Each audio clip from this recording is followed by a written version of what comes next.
DM साहिबा आज बिल्कुल साधारण से कपड़ों में अपनी पर्सनल गाड़ी को लेकर अपने ड्राइवर के साथ कहीं रिश्तेदारी में शादी समारोह में जा रही होती हैं।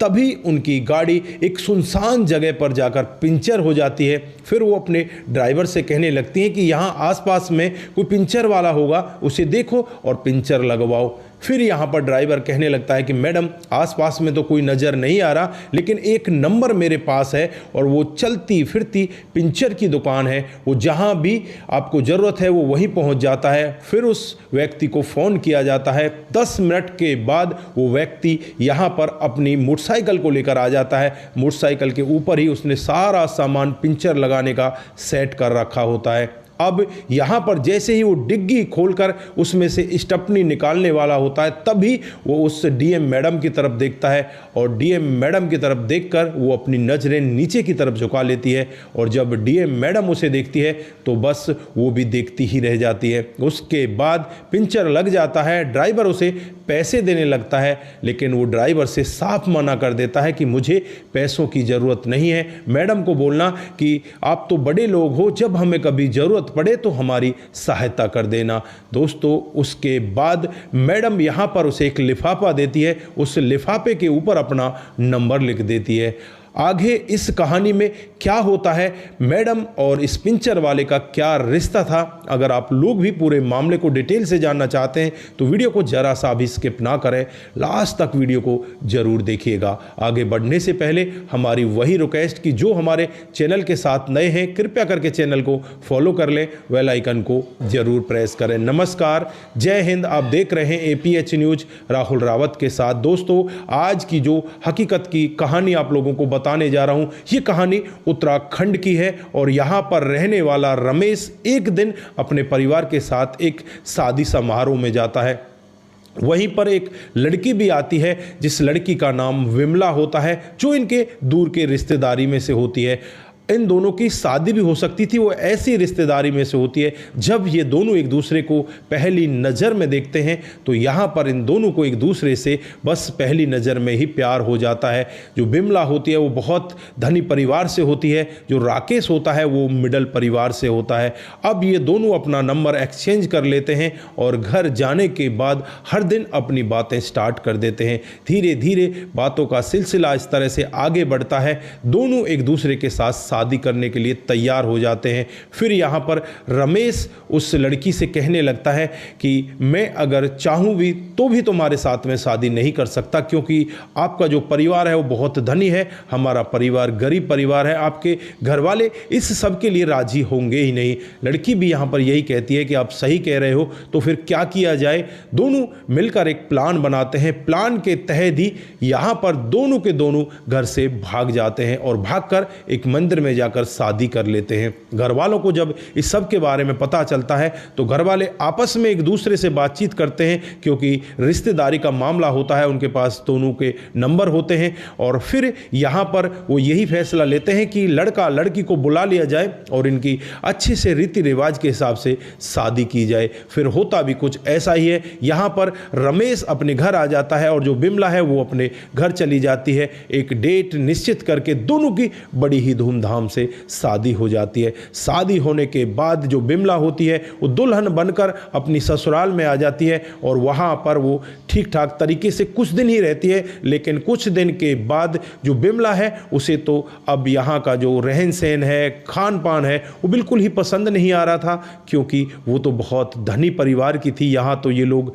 गरीब होते हैं। अब इसका मन यहाँ से ऊबने लगता है और ये अपने पति रमेश के साथ हर दिन लड़ाइयाँ करने लगती है। रमेश उसे समझाता है कि तुम ऐसा मत करो यार, तुम्हें पहले देखना चाहिए था, तुम्हें पता था कि हम लोग गरीब हैं, फिर भी तुम अब ऐसा कर रही हो तो ये गलत है। यहाँ पर उसकी सास भी उसे यही सब समझाती है, लेकिन वो किसी की भी बातों को नहीं मानती। और फिर यहाँ पर एक दिन वो अपनी माँ के पास फ़ोन करती है, रात का समय होता है। माँ से यही कहती है कि माँ, मैं इस घर से तंग आ चुकी हूँ, ये लोग हमारे लेवल के हैं ही नहीं, मैं आगे पढ़ना भी चाहती हूँ, ये लोग कहते हैं कि कि घर का कामकाज करो, पढ़ाई में ज़्यादा ध्यान मत दो। लेकिन मेरे पति ऐसे हैं, वो कहते हैं कि आप पढ़ाई में ध्यान दो, आपको कोई टेंशन लेने की ज़रूरत नहीं है।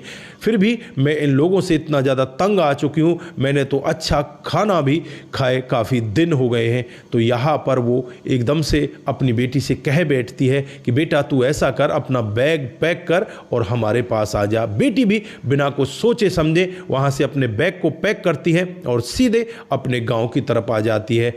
इसका जो पति होता है उसे रोकने का यत्न भी करता है, लेकिन पति से भी वो लड़कर वहाँ से सीधे अपने गांव आ जाती है। और गांव आने के बाद वो अपनी माँ के साथ रहने लगती है और कुछ ही दिनों के बाद जो तलाक के पेपर होते हैं उन्हें कोर्ट में भिजवा दिया जाता है और फिर कुछ दिन के बाद इनका तलाक हो जाता है। दोस्तों, यहाँ पर अब ये लड़की विमला अपनी पढ़ाई जारी करती है और इतनी ज़्यादा मेहनत करती है, मेहनत करते करते एक दिन इसकी मेहनत ऐसा रंग लाती है ये यूपीएससी का टेस्ट क्लियर कर लेती है और फिर इसकी डीएम की नौकरी लग जाती है। नौकरी लगने के बाद बड़े आराम से ये अपने कामकाज को करने लगती है, लेकिन जब भी ये अकेली होती तो इसे अपने पति की याद आया करती कि वो तो यार बहुत अच्छे थे, तूने उसको छोड़ क्यों दिया, बहुत गलती की। और यहाँ पर ये बस मन ही मन रो लिया करती। अभी तक इसने शादी भी नहीं की थी। इधर जो रमेश होता है, इस लड़की के घर से जाने के बाद से उसका घर मानो टूट सा ही जाता है। उसकी जो माँ है वो एकदम से बीमार रहने लगती है, पिताजी भी यहाँ पर बीमार रहने लगते हैं, चिंताओं में सूखने लगते हैं कि हमारे बेटे की घर गृहस्थी बिगड़ चुकी है, उसकी बहू उसे छोड़कर जा चुकी है। अब ये मन ही मन बहुत ज़्यादा दुखी होते हैं और दुखी होकर इस तरह से बीमार पड़ जाते हैं कि इनकी बीमारी में बहुत सारा पैसा लग जाता है। जो यहाँ पर रमेश के पास ज़मीन जायदाद होती है वो सब बिक जाती है, घर को भी गिरवी रख दिया जाता है। माता पिता की बीमारी के चलते हुए ये सब हो जाता है और एक दिन लास्ट में जो पिताजी होते हैं इस जहां को छोड़कर चले जाते हैं। अब माँ और बेटे घर में रह जाते हैं, दोनों का रो रो कर बुरा हाल होता है। और फिर एक दिन रमेश अपने एक दोस्त के पास जाता है, वहां जाकर दोस्त से कहने लगता है कि दोस्त यार मेरी तो जो घर की स्थिति है वो बहुत ज़्यादा खराब हो चुकी है, कुछ ऐसा बता जिससे कि मैं कामकाज कर सकूं। तो दोस्त पिंचर लगाया करता था, वो कहता है कि ठीक है तू भी पिंचर लगाने का कामकाज कर ले, तू भी मेरे साथ में पिंचर लगाया कर। अब रमेश भी अपने दोस्त की बातों को मान लेता है और उसके बाद वो पढ़ा लिखा तो था ही, अपने दिमाग में अलग ही तरीके की काम की सोचने लगता है कि यार पिंचर तो सभी लोग लगाते हैं, सबकी दुकान भी है, तू ऐसा कर क्यों ना सबको घर पर सर्विस दे दे, सबके लिए तू ऐसी एक रेहड़ी बना जो सबके घर द्वार पर जा सके, वहाँ पर जाकर लोगों के पिंचर लगा सके। राह में किसी का पिंचर खराब हो जाता है तो उसका वहीं जाकर पिंचर बनवा दे। फिर होता भी कुछ ऐसा ही है, रमेश एक बाइक लेता है, उसके पीछे एक रिक्शा फिट कराता है, उसमें सारा सामान पिंचर लगाने का फिट कर लेता है और उस पर नंबर अपना लिख देता है। चलती फिरती पिंचर की दुकान, पीछे उसका नंबर लिखा होता है। जो राहगीर होते हैं वो इस नंबर को अपने फ़ोन में सेव कर लिया करते कि कभी ज़रूरत पड़ेगी तो इससे पिंचर लगवा लेंगे। ऐसे ही अब उसका कामकाज चलने लगता है और एक दिन का वाकया होता है जब उसके पास एक फ़ोन आता है। फ़ोन में उसे यही कहा जाता है कि आपसे 10 किलोमीटर की दूरी पर हमारी गाड़ी पंचर हो गई है, आप फटाफट वहाँ पर पंचर बनाने के लिए आ जाइए। रमेश वहाँ से अपनी बाइक स्टार्ट करता है और सीधे अपनी गाड़ी को लेकर उसी गाड़ी के पास पहुँच जाता है और जब वहाँ सामने जो मैडम उस गाड़ी में बैठी होती है, मैडम को देखता है तो बस देखता ही रह जाता है। ये मैडम कोई और नहीं होती, उसकी तलाकशुदा पत्नी होती है। अब जो पत्नी होती है वो यहाँ पर अपने तलाकशुदा पति को इस हालत में देखकर उसके ज़हन में बहुत सारे सवाल घूम रहे होते हैं। फिर वो एक लिफाफा देती है और लिफाफे पर अपना नंबर लिख देती है। जैसे ही रमेश अपने घर पहुंचता है, शाम को उस नंबर पर कॉल करता है। दोनों की लगभग 2 घंटे तक बातें होती हैं और इन बातों में बहुत सारी चीज़ें ऐसी उभर कर आती हैं। दोनों यहाँ पर एक दूसरे के नज़दीक आने की सोच रहे थे कि यार हमने गलत किया है। और फिर यहाँ पर जो रमेश होता है वो कहता है कि अगर तुम्हें मेरे बारे में जानना है तो तुम्हें इस सब के लिए मुझसे मिलना पड़ेगा। फिर यहाँ पर ये दोनों मिलने का एक प्लान बनाते हैं। ये मैडम अपना मुंह ढक कर और बिल्कुल सीधे साधारण से कपड़ों में उस पार्क में पहुंच जाती है, और जब आमने सामने रमेश और विमला होते हैं, दोनों एक दूसरे के आंखों में आंखें डालकर देख रहे होते हैं, तो दोनों की आंखें नम होती है। और फिर विमला यहाँ उससे पूछने लगती है कि रमेश, तुम्हारे जीवन में हुआ क्या है, क्या तुमने अभी तक शादी की है या नहीं की? तो रमेश सबसे पहले यही कहता है कि मैंने कभी शादी के बारे में सोचा ही नहीं, क्योंकि जब तुम मुझे छोड़कर जा सकती, तुम मेरा प्यार थी, तो और कोई लड़की मेरे जीवन में क्या मेरा साथ निभाएगी। दोस्तों, बिमला की आंखों में आंसू होते हैं, और फिर बिमला उससे पूछने लगती है कि तुम्हारे जीवन में हुआ क्या, तुम पिंचर लगाने वाले कैसे बन गए? तो वो पूरी कहानी अपनी डिटेल से बताता है कि किस तरह से उसके माता पिता बीमार होते हैं, किस तरह से उनकी दवाइयों के खर्चे इतने ज़्यादा बढ़ जाते हैं कि उन्हें अपनी ज़मीन बेचनी पड़ती है, अपने घर को गिरवी रखना पड़ता है, और किस तरह से उसका एक दोस्त उसकी मदद करता है, और फिर यहाँ पर वो इस तरह से पिंचर लगाना स्टार्ट कर देता है। अब डीएम मैडम की आंखों में आंसू होते हैं। इधर जो रमेश होता है उससे पूछने लगता है कि मैडम, आपने तो सिंदूर लगा रखा है, मांग भरी हुई है, आपकी तो शादी हो चुकी है। तो डीएम मैडम अपनी आंखों में आंसू भर लाती है और कहने लगती है, नहीं रमेश, मैंने कभी शादी के बारे में सोचा भी नहीं। मेरे माता पिता ने मुझसे बहुत कहा कि तू शादी कर ले, लेकिन मैं भी तुमसे बहुत प्यार करती थी, और तुम्हारे लिए मैं बस अपने आप को इस तरह से रख रही हूँ, पछतावा कर रही हूँ, और ये सिंदूर जो मैंने लगा रखा है ये भी तुम्हारे नाम का ही है। तो यहाँ पर वो कहने लगता है कि मैडम, अब तो ये सिंदूर हटा दो, क्योंकि अब हमारा और तुम्हारा मिलन नहीं हो सकता। मैडम एकदम से कह बैठती है कि हमारा तुम्हारा मिलन क्यों नहीं हो सकता? तो रमेश यहाँ पर कहने लगता है कि मैडम, आप डीएम बन चुकी हो और मैं एक पंचर लगाने वाला, हमारा और आपका मेल कैसे हो सकता है? आपको अगर मेरे घर पर आना पड़ेगा तो वही गरीबों वाला खाना खाना पड़ेगा। तो यहाँ पर डीएम मैडम उससे कहने लगती है कि रमेश, मुझे माफ़ भी कर दो, मुझसे बहुत बड़ी गलती हुई थी, लेकिन मैं अब इस गलती को दोहराना नहीं चाहती, अब मैं तुम्हारे साथ चलना चाहती हूँ। उसके बाद उसी शाम को ये दोनों के दोनों सीधे रमेश के घर पर पहुँच जाते हैं, और जब रमेश की माँ यहाँ पर अपनी बहू बिमला को देखती है कि ये दोबारा से हमारे पास आ गई, तो वो भी बहुत ज़्यादा खुश होती है, अपने बेटे की बहू को गले लगा लेती है और कहने लगती है कि बेटा, तूने वापस आकर बहुत अच्छा किया, क्योंकि रमेश ने साफ मना कर दिया था कि मुझे अब शादी करनी ही नहीं है, ये अपने जीवन को इसी तरह से काट देता।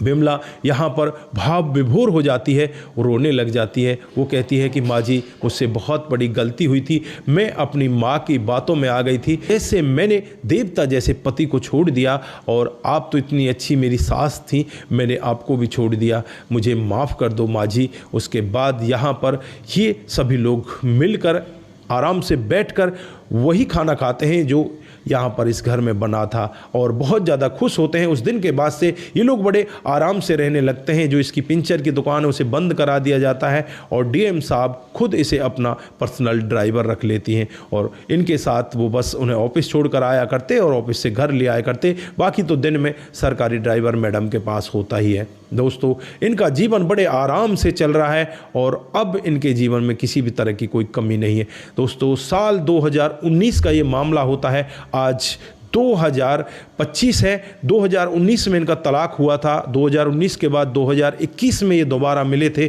और 2021 के बाद से आज तक ये बड़े खुश हैं। इनको एक लड़का है और एक लड़की है। इनका जीवन बड़े बेहतर तरीके से चल रहा है। तो दोस्तों, ये रही आज की कहानी जो रमेश और विमला की होती है। आप लोगों ने देखा किस तरह से यहाँ पर ये दोनों अलग हुए, लेकिन परमात्मा की करनी को कुछ ऐसा ही मंजूर होता है कि ये दोबारा से दोनों एक दूसरे के साथ मिल जाते हैं। तो दोस्तों, आप लोग यहाँ पर क्या कहना चाहते हैं? आपकी जो भी राय है एक बार कमेंट बॉक्स में ज़रूर दीजिएगा। दोस्तों, जिन साथियों ने हमारे पिछले वीडियोज पर कमेंट किए थे उनका नाम हम यहाँ पर बारी बारी से लेने वाले हैं। दोस्तों, जो सबसे पहला कमेंट आता है वो बाबूलाल मीना जी का आता है, जय हो ऐसे कर्नल की, बहुत बहुत धन्यवाद। उसके बाद राम गोसाई जी वेरी नाइस लिखते हैं, बहुत बहुत धन्यवाद। उसके बाद एमडी टिगर जी, जय हो फौजी भाइयों को, आपकी कहानी बहुत अच्छी है, मैं मन से उन सभी फौजी भाइयों का नमन करता हूं, बहुत बहुत धन्यवाद। उसके बाद में जो कमेंट आता है एमजी टिगर का ही आता है, जो बीकानेर राजस्थान से हमें फॉलो करते हैं, आपका बहुत बहुत धन्यवाद। प्रिंस कुमार गोंड जी, जय श्री राम जी, जय श्री राम भाई। उसके बाद सुधा जी हमें लिखते हैं बहुत सुंदर कहानी है, सुनकर बहुत सुंदर लग रहा है, जय हो ऐसे कर्नल की, बहुत बहुत धन्यवाद। उसके बाद प्रेमचंद शर्मा जी, बहुत सुंदर कहानी है, सुनकर बहुत ही अच्छा लग रहा है, आपका भी बहुत बहुत धन्यवाद। उसके बाद कमल सिंह जी जय हिंद लिखते हैं, सुपर, आपकी कहानी बहुत अच्छी होती है, बहुत बहुत धन्यवाद। मदन सिंह जी हमें सुंदर लगी, जय हिंद, बहुत बहुत धन्यवाद। उसके बाद Mahi Umar, love you Indian army, बहुत बहुत धन्यवाद। Monu Jain ji very nice. पिंटू सिंह जी हमें कमेंट करते हैं, आपकी कहानी बहुत अच्छी होती, बहुत बहुत धन्यवाद। अरविंद साहा, जय हिंद, जय भारत, जय हिंद। उसके बाद पिंटू सिंह परेरिया जी हमें जय हिंद लिखते हैं, आपका भी बहुत बहुत धन्यवाद। आप सभी लोग इसी तरह से हमारे साथ में कमेंट करते रहें। उसके बाद शंकर स्वामी जी, आपकी कहानी बहुत बेहतर होती है, आपका बहुत बहुत धन्यवाद। कमल सिंह जी, आपकी कहानी बहुत बेहतर है, आपका भी बहुत बहुत धन्यवाद। मोनू जैन जी वेरी नाइस, आपका भी दिल की गहराइयों से बहुत बहुत धन्यवाद। आप सभी लोग इसी तरह से हमारे साथ कमेंट करते रहें और इसी तरह से हमारे साथ चलते रहें। आप सभी का दिल की गहराइयों से बहुत बहुत धन्यवाद। सतर्क रहें, सावधान रहें, रिश्तों की अहमियत को जरूर समझें। नमस्कार, जय हिंद, जय भारत।